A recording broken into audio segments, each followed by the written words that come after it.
Alors, si on prend les événements de l'histoire d'Israël, l'Exode, la sortie d'Égypte, est sans doute la figure la plus adéquate pour définir l'essence même de la religion d'Israël comme une religion messianique, c'est-à-dire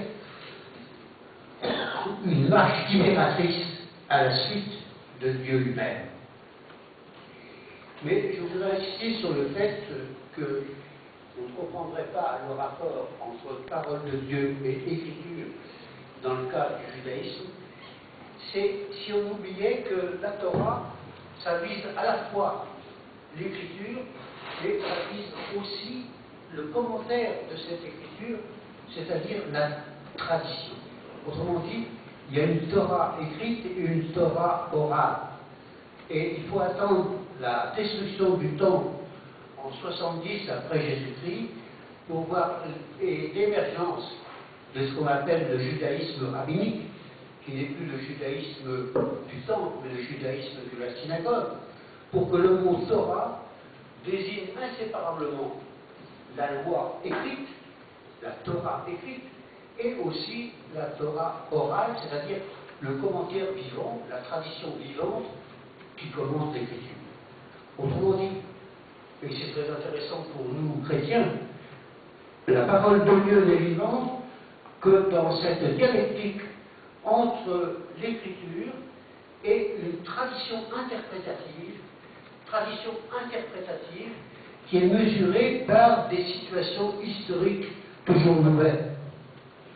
Après la destruction du temple, c'est en quelque manière le rabbin qui devient, à l'occasion de la lecture des rouleaux de la Torah, la voix des anciens prophètes. La tradition orale mémorisée et mise par écrit dans ce qu'on appelle la Mishnah, aux environs de 200 après Jésus-Christ, et cet ensemble de documents qui donneront naissance après, beaucoup plus tardivement, au Talmud, en particulier le Talmud de Babylone, 600 ans après Jésus-Christ. Retenez simplement que dans le judaïsme, on ne peut pas séparer la Torah écrite et la Torah orale. Autrement dit, on ne peut pas dissocier l'écriture de la tradition vivante. Et la parole de Dieu, c'est toujours celle qui est actualisée par l'interprétation du rabbin, et on peut dire que le rabbin a comme une fonction de nouveau Moïse pour un judaïsme contemporain.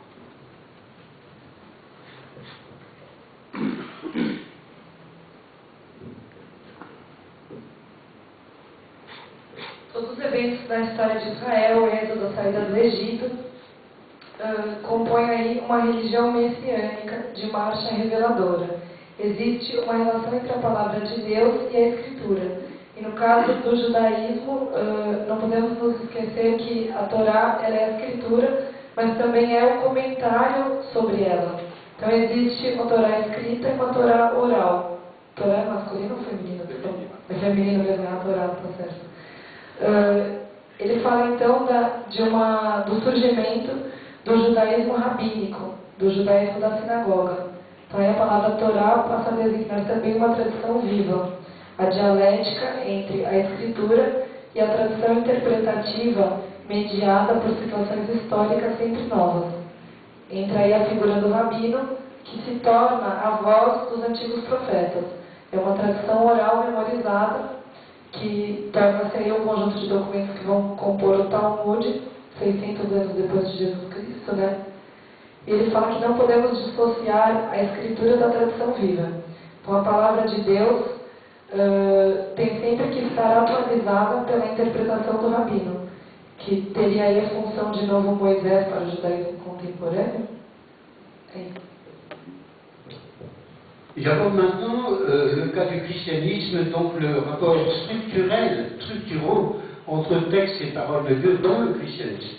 Et je parlerai du Christ comme la parole de Dieu faite chair. On vérifie immédiatement la divergence profonde entre les trois religions monothéistes, même si dans chacune on retrouve ce rapport structurel entre écriture et parole de Dieu. Dans le cas de l'islam, le livre du Coran équivaut à la parole de Dieu, sans que la médiation du prophète Mahomet interfère. C'est la parole de Dieu qui est faite livre, qui devient livre, livre incréé. Pour le judaïsme, la Torah écrite est la délimitation concrète opérée dans un ensemble beaucoup plus vaste d'écritures toutes inspirées par Dieu.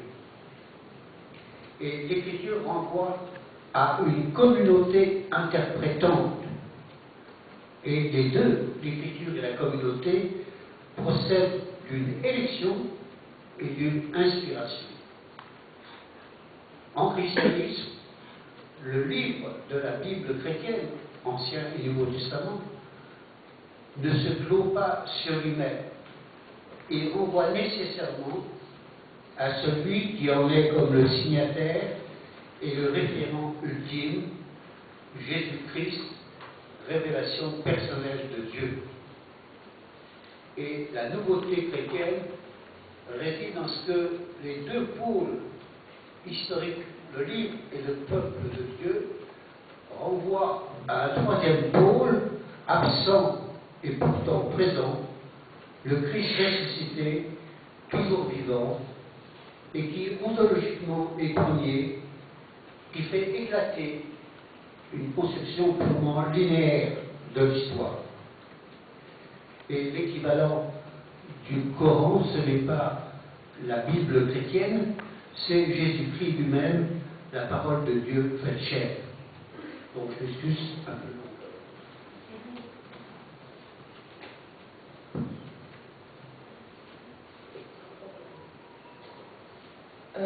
Existe uma relação estruturante entre texto e palavra de Deus no cristianismo. Uma divergência profunda entre as três religiões monoteístas. Então, nas três, existe uma relação estrutural entre escritura e palavra de Deus. No Corão, sem mediação, não há mediação de Maomé, a palavra de Deus feita livre. Para o judaísmo, a Torá escrita é a delimitação concreta de um conjunto mais vasto de escrituras inspiradas por Deus, que levam a uma comunidade interpretante. Já no cristianismo, o livro da Bíblia cristã não se fecha em si mesmo e nos leva necessariamente ao signatário, ao referente último, que é Jesus Cristo, a revelação pessoal de Deus. A novidade cristã é que o livro e o povo de Deus levam ao terceiro polo, o Cristo ressuscitado, sempre vivo, que faz explodir uma concepção mais linear da história. O equivalente ao Corão seria então não a Bíblia cristã, mas a palavra de Jesus ela mesma.